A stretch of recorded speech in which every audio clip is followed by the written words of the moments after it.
ఎన్ని వాగ్దానాలు చేశారు. అరిచేతిలో వైకుంఠం అంటే ఏంది అంటే అధ్యక్ష ఇవాళ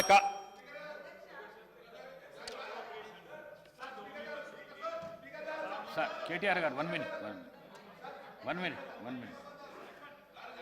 12 గంటలకు చర్చ పూర్తి చేసుకొని డిప్యూటీ సీఎం గారు రిప్లై ఇవ్వటం జరుగుతుంది. దయచేసి సభ్యులు సహకరించవలసిందిగా కోరుతున్నాను. కేటీ రామారావు గారు ప్రసంగాన్ని తొందరగా పూర్తి చేయాలి. ఎందుకంటే ఈరోజు నూతన గవర్నర్ గారు ప్రమాణ స్వీకరణం ఉన్నది సాయంత్రం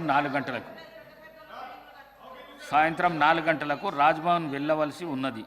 గౌరవ సభ్యులందరూ మరియు నేను కౌన్సిల్ చైర్మన్ గారు కూడా ప్రమాణ స్వీకరణానికి వెళ్ళవలసింది. అందుకే కేటీఆర్ గారు తొందరగా చేస్తే మళ్ళీ డిప్యూటీ సీఎం గారు అప్రాప్రియేషన్ బిల్ కౌన్సిల్లో కూడా చెప్పాల్సి ఉంది.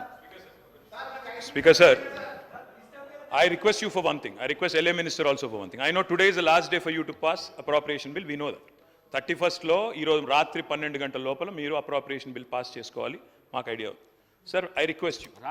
గవర్నర్ గారు వస్తున్నారు తెలుసు సార్. నాకు మేము ఆ సీనియర్ మెంబర్ సార్. నేను మంత్రిగా పనిచేశాను. ఇది నాకు 4వ టర్ము, 5 సార్లు ఎలక్షన్లు గెలిచాను. ఊరికే రాలేదు సార్. నేను అనేది ఒకటే రిక్వెస్ట్ సార్. 12 గంటల లోపల అప్రాప్రియేషన్ బిల్లు పాస్ అవ్వాలి. దయచేసి తమరితో నా ప్రార్థన. రాష్ట్ర బడ్జెట్కు మించి రాష్ట్ర ప్రజలకు ఇచ్చిన హామీలకు మించిన అంతకంటే పెద్ద ప్రయారిటీ అయితే ఉండదు సార్. అధ్యక్ష మేము కూడా పోతాం, గవర్నర్ గారి దగ్గర మేము కూడా పోతాం. తప్పకుండా వారిని మేము కూడా స్వాగతిస్తాం. దయచేసి తర్వాత అడ్జెంట్ చేయండి. Let the honourable deputy chief minister come back. We'll hear his reply after governor వారికి వచ్చిన సెరమోనియల్ వెల్కమ్ తర్వాత అడ్జర్న్ చేసి మళ్ళీ తిరిగి రమ్మనండి. తప్పకుండా రాత్రి 12 లోపల బిల్లు పాస్ చేద్దాం, అప్రాప్రియేషన్ బిల్లు. మాకు అభ్యంతరం లేదు. అంతేగాని గవర్నర్ గారు వస్తున్నారు 3:30 కాబట్టి క్లోజ్ చేయండి అంటే అధ్యక్ష అప్రాప్రియేషన్కి మించిన, ఎందుకంటే ఇవాళ ఒక్కొక్క రూపాయి రేపు ఎట్లా ఖర్చు పెట్టబోతున్నారు రాబోయే సంవత్సరంలో అని చెప్పేది ద్రవ్య వినిమయ బిల్లు. దీనికి మించిన ప్రయారిటీ ఉండాల్సిన అవసరం లేదు అధ్యక్ష. I request the government. మేము చెప్పాం కాబట్టి బేసిదానికి పోకండి. Let us go to the governor. We'll welcome him ceremonially. Come back. And then let the deputy chief minister reply.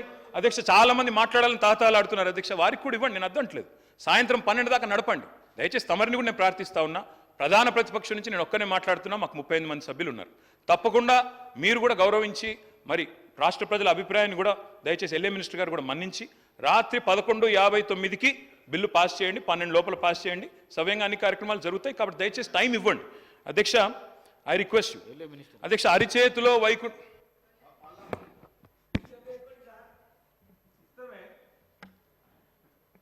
Sir, Speaker, sir,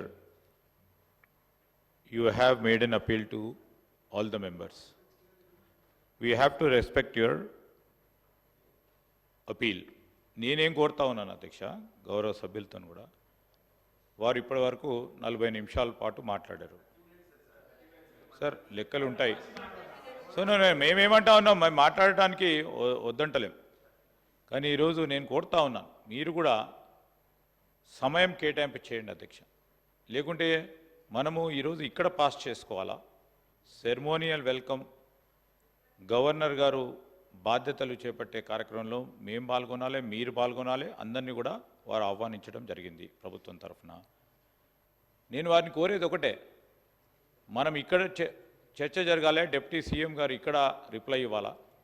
bill కన్సిడరేషన్లో తీసుకున్నాం, పాస్ కావాలా, కౌన్సిల్లో పాస్ కావాలి.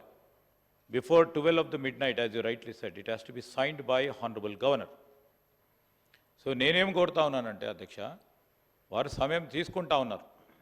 వారు చెప్పే ప్రతి అంశం కూడా, ఎందుకంటే వారికి కూడా ప్రిసైజ్గా చెప్పాల్సింది చెప్పే అంశంలో 4 సార్లు వారు గెలిచారు, 5వసారి కూడా వారు గెలిచి రావటం జరిగింది. కనుక సభా సమయాన్ని క్లుప్తంగా ఏ విధంగా అన్ని విషయాలు చెప్పే ఆలోచన చేసి ఆ సమయంలోనే వారు చెప్తే బాగుంటుంది.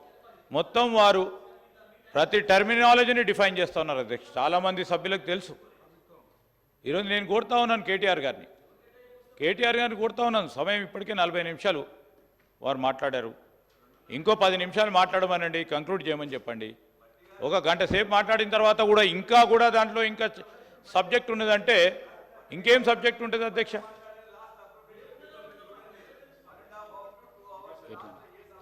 స్పీకర్ సార్, ఎల్ఏ మినిస్టర్ గారితో కూడా నా విజ్ఞప్తి సార్. 57 మంది కొత్త సభ్యులు ఉన్నారు. You're saying everybody knows everything. I'm sorry sir, but that's not how it is. I challenge you sir, honestly. మనం కూడా అందరం ఫస్ట్ ఎమ్మెల్యేలు అయినాం సార్. అయిన తర్వాత 5 ఏళ్ళు పట్టింది సార్ నేర్చుకోవడానికి. అధ్యక్ష నేను వారిని కోరుతున్నా. ఇప్పుడు నేను ఇక్కడ కావాలంటే మీరు తక్షణం ఒక పాప్ క్విజ్ పెట్టండి. ఫిజికల్ డెఫిసిట్ అంటే ఏంది, రెవెన్యూ రెసీట్స్ అంటే ఏంది, క్యాపిటల్ ఎక్స్పెండిచర్ అంటే ఏంది, పాప్ క్విజ్ పెట్టండి. ఎంతమంది చెప్తారో నేను చూస్తా. సార్ ఎందుకు సార్ అట్లా అట్లా బుల్డోజ్ చేసుకుంటూ పోవడం ఎందుకు? దయచేసి నేనేమంటున్నా, నేను వేరే చెప్తున్నానా సార్? బడ్జెట్ గురించి, అప్రాప్రియేషన్ గురించి కొత్త సభ్యులకు పనికొచ్చే మాటలు చెప్తున్నాను, రాష్ట్రం బాగుపడ్డదని చెప్తున్నాను. దానికి ఇంత తత్తరపాటు కరెక్ట్ కాదు. నన్ను చెప్పనేయండి దయచేసి. ఇప్పుడు మీరు చేయండి, చేసే పని చేయండి, 11ంటికి పాస్ చేయండి. గవర్నర్ గారిని మేము కూడా రిక్వెస్ట్ చేస్తాం, సార్ మీరు ఈరోజు వచ్చారు, మా కోసం ఈ ఒక్కరోజు 12 గంటల వరకు ఉండండి సార్, ఈ 12 గంటలకు సంతకం పెట్టండి రిక్వెస్ట్ చేస్తాం మీతో పాటు. ఇది కరెక్ట్ కాదు అధ్యక్ష, మాకు టైం ఇవ్వండి, దయచేసి మాట్లాడనివ్వండి. అధ్యక్ష, like I was saying, development expenditure 74%, నేను చెప్పాను, I repeat it. Committed expenditure is only 47%, I repeat it. Revenue surplus in 2014, revenue surplus in 2023-24. మీకు మిగులు బడ్జెట్తోనే అప్పచెప్పాము, ఆ విషయంలో అనుమానం అవసరం లేదు.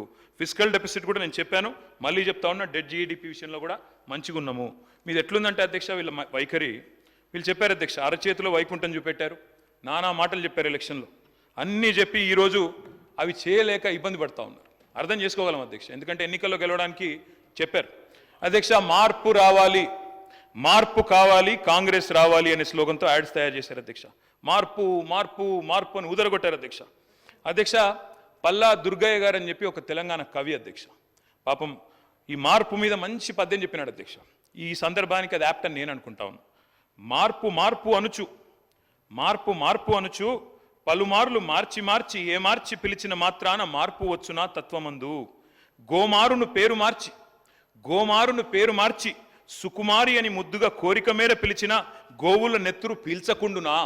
ఇది పల్లా దుర్గయ్య గారు చెప్పిన మాట అధ్యక్ష. అంటే ఏమంటాడు అధ్యక్ష అంటే, ఒక సింహం పులి, ఒక పులి పేరు మార్చి సుకుమారి అని పెడితే గోవుల నెత్తురు పీల్చకుండునా అని చెప్పి మన పల్లా దుర్గయ్య గారు అని ఒక పెద్ద ఆయన కవి. మన రాష్ట్రానికి ఇది కరెక్ట్ సార్. ఎందుకంటే అధ్యక్ష, ఎన్నో హామీలు ఇచ్చారు, తీయటి పుల్లటి హామీలు ఇచ్చారు, బుట్టలు ఓట్లు వేయించుకున్నారు, ఈరోజు గెలిచినాక హామీలు బుట్ట దాఖలు చేస్తూ ఉన్నారు. అధ్యక్ష, నేను అడుగుతా ఉన్నా, ఈ ప్రభుత్వం ఈ బడ్జెట్లో ఎన్ని కానుకలు ఇచ్చింది అధ్యక్ష? దళితులకు ద్రోహం, మహిళలకు మోసం, నిరుద్యోగులకు నయవంచన. ఒక్కటి కాదు అధ్యక్ష, కాంగ్రెస్ ఇచ్చిన హామీలు కొండంతా, గ్యారంటీ కార్డులు, డిక్లరేషన్లు చాంతాడంతా, కానీ బడ్జెట్లో కేటాయింపులు మాత్రం ఘోరంతనే అధ్యక్ష. అధ్యక్ష, నేను అడుగుతా ఉన్న వారిని, ఎందుకంటున్నా అధ్యక్ష, నేను ఎకరానికి 15,000 రైతు భరోసా ఏది అధ్యక్ష? ఆడబిడ్డకు నెలకు 2,500 సాయానికి నిధులు ఏవి అధ్యక్ష? వృద్ధులకు, పెద్దలకు, దివ్యాంగులకు పెన్షన్ డబుల్ చేసేందుకు కేటాయింపులు ఎక్కడ? కేసీఆర్ ఇంట్లో ఒకరికే ఇస్తున్నాడు, మేము ఇద్దరికి ఇస్తాం. కేసీఆర్ 2,000 ఇస్తున్నాడు, మేము 4,000 ఇస్తాం. కేసీఆర్ గారు ఉద్యోగుల తల్లిదండ్రులకు పెన్షన్లు ఇస్తలేడు, మేము ఉద్యోగుల తల్లిదండ్రులకు కూడా ఇస్తామని చెప్పి ఉద్యోగుల మీద కూడా ప్రేమ చూపెట్టిన అధ్యక్ష. ఇలా ఉద్యోగులకు రుణమాఫీలో కటింగ్ పెడుతున్నారు, రేపు రైతు భరోసాలో కటింగ్ పెడతారట, అది కూడా వారు దయచేసి గమనించాలని చెప్పి కూడా నేను కోరుతా ఉన్నా. 5 లక్షల విద్యా భరోసా కార్డుకు ధనం ఏది అధ్యక్ష ఈ బడ్జెట్లో? తులం బంగారం స్కూటీలకు డబ్బులు ఏవి? కోతలు, ఎగవేతలు, కత్తిరింపులతో మసిబూసి మారేడికాయ చేసే ప్రయత్నం చేశారు. సవరించండి ప్లీజ్, రీఅప్రాప్రియేట్. మీరు కావాలంటే కొన్ని సెక్టర్లు తగ్గించుకోండి, దుబారా ఖర్చులు తగ్గియండి. అనవసరపు ఏకకాలంలో రుణమాఫీ చేయకపోయినా 2 సార్లు మాత్రం పత్రికల ప్రకటనలు ఇచ్చుకున్నారు. అనవసరపు ఆర్భాటాలు తగ్గించండి, అనవసరపు ఖర్చులు, దుబారా ఖర్చులు పక్కకు పెట్టండి, రీఅప్రాప్రియేట్ చేయండి అని అప్రాప్రియేషన్ బిల్ సందర్భంగా నేను అడుగుతా ఉన్నా. అధ్యక్ష, భట్టి గారు స్వయంగా తిరిగారు, అఫిడవిట్ సైన్ చేశారు, దేవుడికి మొక్కి ఆ అఫిడవిట్ సైన్ చేసి మధ్యలో నామినేషన్ ముందు చెప్పారు ప్రజలకి 6 గ్యారంటీలు అఫిడవిట్లో నేను చెప్తున్నా అని అఫిడవిట్ సంతకం పెట్టారు అధ్యక్ష, బాండ్ పేపర్ మీద. మరి అధ్యక్ష, ఏమైనాయి అధ్యక్ష ఈరోజు? ఎన్నికలకు ముందేమో రజనీకాంత్, ఎన్నికలు అయిపోయినాక గజనీకాంత్. అధ్యక్ష, ఇంత జల్దీ మర్చిపోతారా అధ్యక్ష? డెడ్ లైన్ దాటింది అధ్యక్ష, 100 రోజుల గడువు దాటింది. అందుకే హెడ్ లైన్ మేనేజ్మెంట్ నడుస్తూ ఉంది. రోజొక్క లీక్ ఇవ్వాలి, రోజొక్క స్కామ్ అనాలి, ఏదో ఒకటి చేసి టైం పాస్ చేయాలి, అటెన్షన్ డైవర్ట్ చేయాలి. అధ్యక్ష, నేను అడుగుతా ఉన్నా, ప్రచార పత్రంలో 100 రోజుల్లో అమలు చేస్తామని చెప్పిన గ్యారంటీలు, 100 రోజుల్లో 6 గ్యారంటీలను ఉదరగొట్టి 6 100 చేస్తాం 100 రోజుల్లో అని చెప్పిన మాటలు ఎక్కడున్నాయి అధ్యక్ష బడ్జెట్లో? ఎందుకు చెప్పలేదు? అసెంబ్లీలో 4 గోడల మధ్యన కూర్చొని 4 కోట్ల మంది తెలంగాణ ప్రజల్ని మభ్యపెట్టే ప్రయత్నం చేస్తే కుదరదు అధ్యక్ష. తెలంగాణ గడ్డ పోరాటాల గడ్డ, తప్పకుండా నిలదీస్తాం, ప్రశ్నిస్తాం అధ్యక్ష.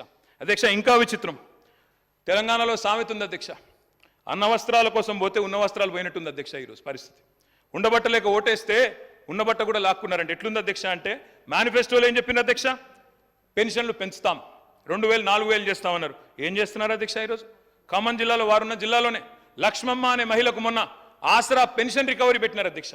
ఆసరా పెన్షను రికవరీ అని చెప్పి లక్ష్మమ్మ గారు, పాపం ఆమె వృద్ధురాలు, 80 ఏళ్ళు ఉంటుంది అనుకుంటా, ఆమె దగ్గర రికవరీ. కొత్తగా రికవరీ స్కీమ్ స్టార్ట్ అధ్యక్ష. ఆసరా pension recovery, Rythu Bandhu recovery, Kalyana Lakshmi recovery, ఇక చెప్పాలంటే చాలా ఉన్నాయి అధ్యక్ష. అధ్యక్ష, గవర్నమెంట్ డెవలప్మెంట్ ఏజెంట్గా ఉండాలి, రికవరీ ఏజెంట్గా ఉండద్దు అధ్యక్ష. పోయి అది కూడా పేదవాళ్ళ మీద ప్రతాపం చూపెట్టడం అయితే మంచిది కాదు అధ్యక్ష.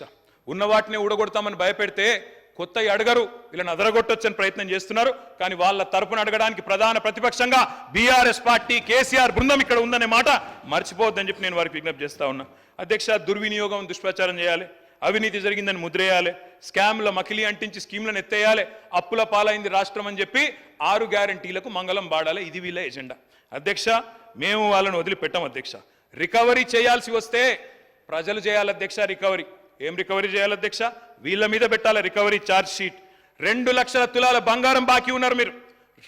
కళ్యాణ లక్ష్మి కేసీఆర్ ఇస్తే మీదికెళ్ళి తులం బంగారం ఇస్తామని చెప్పి మహిళలకు సెంటిమెంట్ కొట్టినారు అధ్యక్ష. వీళ్ళు ఏడబోయింది అధ్యక్ష మరి తులం బంగారం? మొన్న మా విప్ గారు సిరిసిల్లకు వచ్చి బ్రహ్మాండంగా కళ్యాణ లక్ష్మి చెక్కులు ఇచ్చినారు అధ్యక్ష. కేసీఆర్ గారి టైంలో ఇచ్చిన 1,116 తప్ప మరి తులం బంగారం విప్ గారికి దొరకలేదా? గవర్నమెంట్కి దొరకలేదా? బంగారం షాపులు బంద్ అయినాయా రాష్ట్రంలో? లేకపోతే గోల్డ్ రిజర్వులు తగ్గినాయా భారతదేశంలో? వాళ్ళే చెప్పాలి అధ్యక్ష. చేయూత అధ్యక్ష, మా పేదలు ఎవరైతే వృద్ధులు ఉన్నారో, వితంతువులు ఉన్నారో, ఒంటరి మహిళలు ఉన్నారో వాళ్ళు పెట్టాలా వీళ్ళ మీద రికవరీ అధ్యక్ష. మాట తప్పినందుకు గత 8 నెలలుగా 2,000 నుంచి 4,000 చేయనందుకు అప్పుడు వాళ్ళు పెట్టాలా రికవరీ మీ మీద. మహాలక్ష్మి, మా ఆడబిడ్డలు 1,68,00,000 మంది ఎదురు చూస్తా ఉన్నారు. 18 ఏళ్ల పైబడ్డ ఆడబిడ్డలు నెలకు 2,500 ఇస్తామని చెప్పిన మాట వారందరూ ఎదురు చూస్తున్నారు. వాళ్ళు పెట్టాలా 8 నెలల రికవరీ మీ మీద అధ్యక్ష. మేము ఉత్తగానే ఆరోపణలు చేస్తలేం అధ్యక్ష. మీకు ఒక విషయం చూపెట్టాలా. ఇది గౌరవనీయులు భారత ప్రతిపక్ష నాయకులు రాహుల్ గాంధీ గారి ట్వీట్ అధ్యక్ష. వారు ఆనాడు ఎన్నికల సందర్భంగా అశోక్ నగర్కి వచ్చారు. వచ్చి వారు చెప్పారు అధ్యక్ష, ఇది వారి ట్వీట్, నేనేమి కల్పించట్లేదు, నేనేం చెప్పట్లేదు అధ్యక్ష. వారు 2 విషయాలు చెప్పారు. ఒకటేమో జాబ్ క్యాలెండర్, మొదటి సంవత్సరంలోనే 2 లక్షల ఉద్యోగాలు, ఇది రాహుల్ గాంధీ గ్యారంటీ అని చెప్పి ఒక ట్వీట్. తెలుగులో చేశారు, మనకు అర్థం కాదనుకొని తెలుగులో చేసినారు అధ్యక్ష. తెలంగాణలో కాంగ్రెస్ ప్రభుత్వం ఏర్పడిన ఏడాది లోపే 2 లక్షల నియామకాలను పూర్తి చేసి యువతకిచ్చిన మాట నిలబెట్టుకుంటాం. ఇది కాంగ్రెస్ నాయకులు పెద్దలు రాహుల్ గాంధీ గారు చేసిన ట్వీట్ అధ్యక్ష. యువతకిచ్చిన నేను వారికి పంపిస్తా ఉన్నాను తమరి ద్వారా అధ్యక్ష. నేను అడుగుతా ఉన్నా అధ్యక్ష, నిజంగా కూడా రాహుల్ గాంధీ గారు ట్వీట్ చూసిన తర్వాత, వీళ్ళ నిర్వాకం చూసిన తర్వాత, ఆ జోసెఫ్ గోబెల్స్ అని ఒక ఆయన ఉంటుండేన అధ్యక్ష, ఎవరు జర్మనీలో, ఆయన గిన్న బతికుంటే అధ్యక్ష, ఎవరు వీళ్ళు ఇంత టాలెంటెడ్గా ఉన్నారు, వీళ్ళ దగ్గర ట్యూషన్ నేర్చుకుంటాను పోతుండేనేమో సార్ వీళ్ళ దగ్గరికి. ఎందుకంటే ఇంత అద్భుతంగా అబద్ధాలు చెప్పొచ్చని మాకు తెలియదు సార్ అధ్యక్ష. 30,000 ఉద్యోగాలు ఇచ్చినామని చెప్పి బడ్జెట్ స్పీచ్లో చెప్పారు అధ్యక్ష. 30,000 ఉద్యోగాలు. నేను అడుగుతా ఉన్నా అధ్యక్ష, 30,000 ఉద్యోగాలు ఎక్కడిచ్చారు సార్ అధ్యక్ష? ఐ రికమెండ్, నేను అక్కడ మొత్తం డేట్స్ ఉన్నాయి, నోటిఫికేషన్ ఎప్పుడు వచ్చింది, పరీక్ష ఎప్పుడు జరిగింది, మీరు ఎప్పుడు కాగితాలు ఇచ్చిన డేట్లు ఉన్నాయి చెప్పమంటే చెప్తా అధ్యక్ష. డేట్ స్టాఫ్ నర్స్ ఉద్యోగాలకు నోటిఫికేషన్ ఇచ్చింది 20 డిసెంబర్ 2022, పరీక్ష పెట్టింది ఆగస్టు 23, సింగరేణి ఉద్యోగాలు నోటిఫికేషన్ వచ్చింది జూన్ 22, తుది పరీక్ష పెట్టింది సెప్టెంబర్ 22, పోలీస్ కానిస్టేబుల్ ఉద్యోగాలకు నోటిఫికేషన్ ఏప్రిల్ 22, ప్రిలిమ్ పరీక్ష ఆగస్టు 22, ఫిజికల్ టెస్ట్ జనవరి 23, మెయిన్ పరీక్ష ఏప్రిల్ 23. ఇవన్నీ కలిపి 30,000 ఉద్యోగాలు మేమిచ్చినామని కేసీఆర్ గవర్నమెంట్లో పరీక్షలు పూర్తయ్యి మొత్తం జరిగిన తర్వాత ఇవాళ వచ్చి వీరు మేము ఉద్యోగాలు ఇస్తామని చెప్తున్నారు అధ్యక్ష. నేను వారిని ఒకటే అడుగుతా ఉన్నా అధ్యక్ష. 30,000 ఉద్యోగాలు ఇచ్చినామని చెప్పి బడ్జెట్ ప్రసంగంలో ప్రజలను తప్పుదోవ పట్టించినందుకు, తెలంగాణ యువతను తప్పుదోవ పట్టించినందుకు మీ మీద వేయాలి అధ్యక్ష ఛార్జ్ షీటు, రికవరీ. ఇది కరెక్ట్ కాదు అధ్యక్ష. ఈ రకంగా యువతను తప్పుదోవ పట్టించడం అధ్యక్ష. జాబుల జాతర పెడతారని ఆశిస్తే అబద్ధాల జాతర నడుస్తోంది. ఇంట్లో ఉన్న క్యాలెండర్ ఇంకో 4 నెలలు అయితే అది కూడా మారిపోతుంది.